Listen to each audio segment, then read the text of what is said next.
Adlaw nga Sabado karon mga kaigsuunan, petsa 24 sa bulan sa Setyembre tuig 2022. Ang pagbasa kinutlo gikan sa Ebanghelyo sumala ni San Lucas, Kapitulo 9, versikulo 43 ngadto sa 45. Samtang natingala pa ang mga tao sa tanan nga gibuhat ni Jesus, miingon siya sa iyang mga tinunan, "Ayaw kamo kalimot sa akong isulti kaninyo karon. Ang anak sa tao itugyan ngadto sa gahom sa mga tao, apan wala sila makasabot sa kahulugan niini. Gililong kini kanila aron dili sila makasabot niini, ug nahadlok sila nga mangutana kaniya mahitungod niining mga butanga."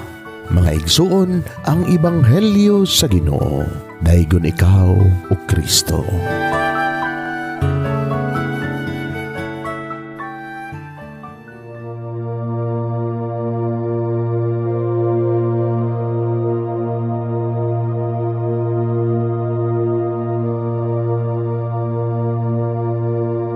Pagampo sa dili pa magsugod sa trabaho.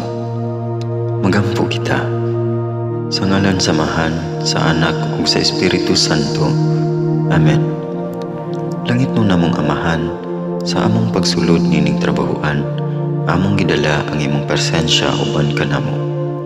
Among gipamulong ang imong kalinaw, imong grasya, imong kaluoy, ug ang imong perpektong hanay sa among mga trabaho.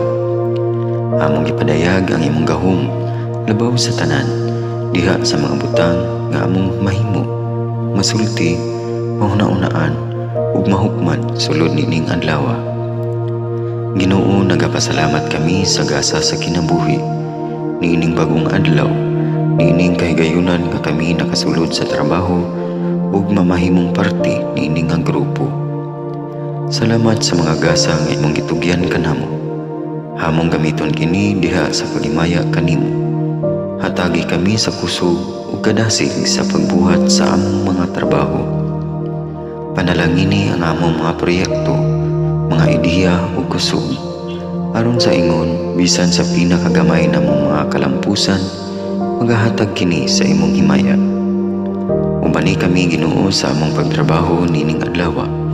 Puna kini nga lugar sa inspirasyon ug kusog. Tabangi kami nga magtrabaho isip usa ka grupo nga mapakita sa usag-usa ang kamaayo. Himuha kami nga maayo nga makabot namo ang mga butang nga kinahanglan namong buhaton. Himuha kini nga lugar nga puno sa kalipay ug panaghigalaay. Ug kamugaway ug kalinaw ang mapatigbabaw niining dapita. Ginoo, kung kami anaa sa kalibog, giyahi kami. Kung kami mawadaan sa kadasig ug paglaom, dasiga kami. Himua nga ang trabaho nga among gihimo ug ang paagi sa among paghimo niini makahatag unta kini ug hugot nga pagtuo, kalipay ug pahiyom sa tanan nga among mahimamat karong adlaw. Panalangini ang among mga pamilya, among Pinoy-anan, among nasod.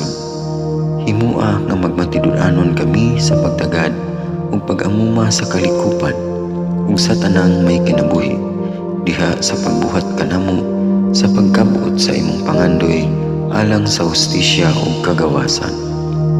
O Ginoo, sa among pagbiya nining lugara, tagay kami sa imong panalangin ug kaluoy sa among pagbiyahe.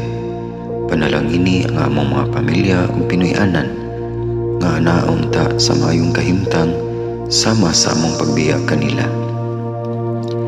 Ginoo, salamat sa tanang butang nga imong nabuhat, sa tanang butang nga imong gibuhat, ug sa tanang butang nga imong buhaton pa. Sa ngalan ni Jesus, among giampo diha sa tumang pagigugma ug pagpasalamat. Amen. Sa ngalan samahan, sa Anak ug sa Espiritu Santo.